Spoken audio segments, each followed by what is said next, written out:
आदाब दोस्तों, मैं हूं आपके साथ नदीम अकरम। आज जो बात आपसे करने आया हूं वो किसी एक इदारे की नहीं है, बल्कि पूरे हिंदुस्तान के मिल्लत इस्लामिया के वजूद से जुड़ी हुई है। तारीख 29 मार्च 2025 बिहार की राजधानी पटना में इमारत शरिया पर हुआ हमला सिर्फ पुलिस के बूटों से नहीं था। यह हमला था एक सोच पर, एक इतिहास पर और सबसे बढ़कर एक मिल्लत की इज्जत पर। किस तरीके से वीडियो सामने आया है, पहले इस पर नजर डालिए। बात करते हैं, काहे बंद करें? सर बोले बंद क्या बात करते हैं? क्यों बंद करें ये बताइए। चेयरमैन खुद ही मीटिंग बुलाएंगे ट्रस्ट के बाद, जो फैसला करना वो किया जाएगा। ऐसे नहीं होगा।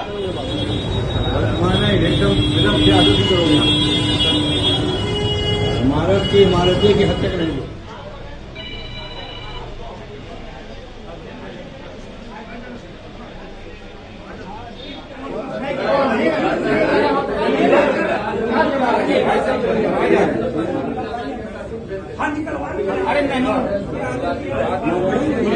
दोस्तों, असल में इमारत शरिया क्या है? साल 1921 में कायम हुई यह संस्था बिहार, झारखंड और उड़ीसा के लाखों मुसलमानों के दीन दुनिया की रहनुमाई करती है।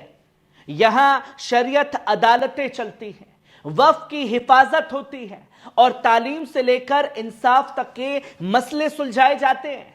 यह संस्था मजहब और संविधान दोनों को दायरे में रहकर काम करती है।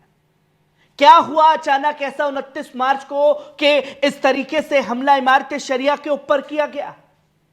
जनता दल यूनाइटेड जेडीयू के नेता जावेद अशरफ की अगुवाई में उनके समर्थकों ने पुलिस के साथ मिलकर इमारत शरिया पर धावा बोल दिया। मौलाना अनस रहमानी, मौलाना अबू तालिब, मौलाना शिबली अल नदवी, वकील, डॉक्टर, पत्रकार सब मौजूद हो गए कि जैसे पता नहीं कितना बड़ा क्राइम इमारत शरिया के जरिए कर दिया गया। दफ्तर को ताला लगाकर अंदर लोगों को बंद कर दिया गया। प्रशासन मुखदर्शक बना रहा। इस सुनियोजित कार्यक्रम में पुलिस बल, जदयू के कार्यकर्ता का पूरा समर्थन मिला था, जिससे यह स्पष्ट होता है कि हमला सरकार की तरफ से किया गया था। जदयू के प्रतिनिधियों ने इस नापाक साजिश को समाज के सामने रखा और इस घटना को पूरी तरीके से अंजाम दिया। जब दफ्तर में छुट्टी चल रही थी और लोग इमारत शरिया में लोगों की कम उपस्थिति का अनुचित लाभ उठाना चाह रहे थे, उस दौरान यह हमला किया गया। इस हमले का मकसद वक्फ संशोधन बिल के खिलाफ हुए प्रदर्शन का बदला लेना था और मुसलमानों के भरोसे को तोड़कर जदयू के समर्थकों, कार्यकर्ताओं को जबरदस्ती कब्जा कराना था, ताकि इमारत शरिया को अपने अंडर में किया जा सके। नीतीश कुमार के खिलाफ जो एहतजाज हुआ वो ना हो सके, जिसके इमारत शरिया के जिम्मेदारों ने इसे अस्वीकार्य कर दिया। इस घटना के बाद सामाजिक और राजनीतिक हलकों में काफी गुस्सा है। उल्लेखनीय बात यह है कि सामाजिक संगठनों और सिविल सोसाइटी ने इस असंवैधानिक और अलोकतांत्रिक हमले की कड़ी निंदा की है और इसे इमारत शरिया जैसी ऐतिहासिक और राष्ट्रीय संस्था की स्वतंत्रता पर हमला करार दिया है। जदयू ने इस कदर की पुलिसिया नेतृत्व को मनोबल करने की नाकाब कोशिश के तौर पर देखा जा रहा है, जिसकी इजाजत कोई भी समाज नहीं दे सकता। पर जदयू के नेता एवं उनके समर्थकों को यह याद रखना चाहिए कि इमारत शरिया को डरा धमकाकर चुप नहीं किया जा सकता। इमारत शरिया हमेशा देश की पवित्रता, स्वतंत्रता और अधिकारों के लिए लड़ता रहेगा, जिसका जिक्र खुद इस लेटर ने किया जो इमारत शरिया की तरफ से लोगों के सामने रखा। पर इसका मकसद क्या था दोस्तों? इस हमले के पीछे की साजिश क्या थी दोस्तों? वक्फ बिल का विरोध करने की सजा थी जो पटना में हुआ।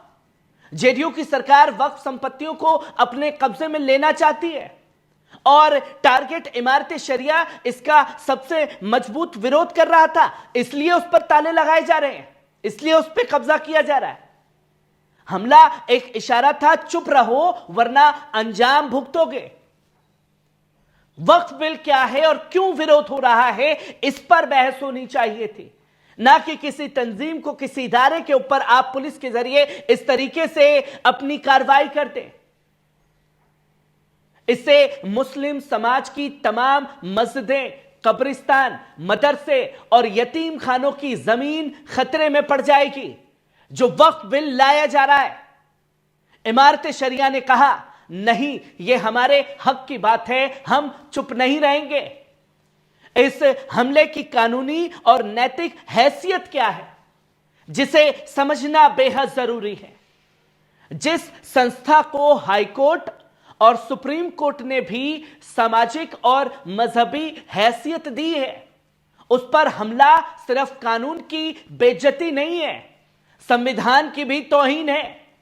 हमला बिना नोटिस, बिना वारंट, बिना किसी न्यायिक आदेश के किया गया। और समाज का इस पर क्या रुख पड़ेगा, क्या असर समाज पर पड़ रहा है? क्योंकि सोशल मीडिया पर सैकड़ों पोस्ट, हजारों ट्वीट्स और तमाम संगठनों का गुस्सा, लेकिन मेन स्ट्रीम मीडिया खामोश है। वो इमारत शरिया को विलन के तौर पर दिखाने की कोशिश कर रहा है। बुद्धिजीवी वर्ग, सिविल सोसाइटी और इंसाफ पसंद लोग कहां हैं? क्या यह उनका इम्तिहान नहीं है कि वो इस जुल्म ज्यादती के खिलाफ आवाज उठाएं? नीतीश कुमार, जो मुसलमानों का खुद को ठेकेदार समझते हैं, इफ्तियार पार्टी में टोपी लगा करके मुसलमानों को टोपी पहनाते हैं। सीएम नीतीश कुमार ने अब तक कोई बयान क्यों नहीं दिया है?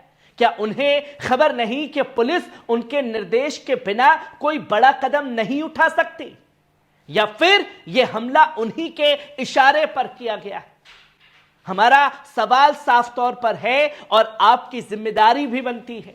क्या कोई संस्था सिर्फ इसलिए दबा दी जाएगी क्योंकि उसने सरकार की नीतियों पर सवाल उठाया है? दोस्तों, क्या मुसलमानों के पास अब अपनी वक्फ जायदाद की भी हिफाजत करने का हक नहीं है?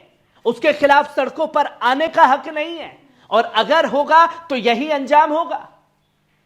साफ तौर पर हमारी मांग है कि हमला करने वालों की तत्काल गिरफ्तारी हो, जांच आयोग का गठन किया जाए, वक्फ बिल को वापस लिया जाए और साथ ही साथ इमारत शरिया की हिफाजत की कानूनी गारंटी।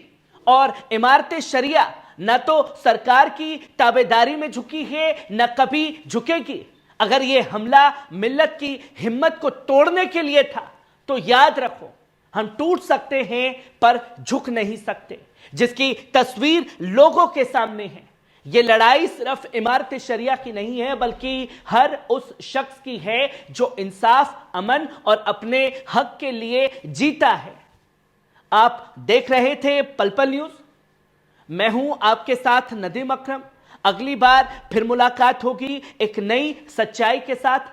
तब तक के लिए अपना ख्याल रखिए, खुश रहिए, आबाद रहिए, सलामत रहिए। शुक्रिया।